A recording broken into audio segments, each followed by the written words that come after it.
tunhu twevaridzi tunoteerwa. Pamwe pacho ndakati zvimwe zvacho hazvisiri zvinhu, itsika dzasatani dzinoteeresa vanhu nasatani wacho, nekuti haungati hausiri wasatani asi une tsika dzasatani.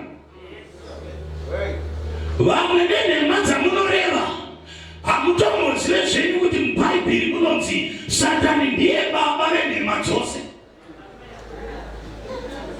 Ndokunge satani ari baba venhema, iwe uchireva nhema dzitori nababa, saka baba wako ndiye.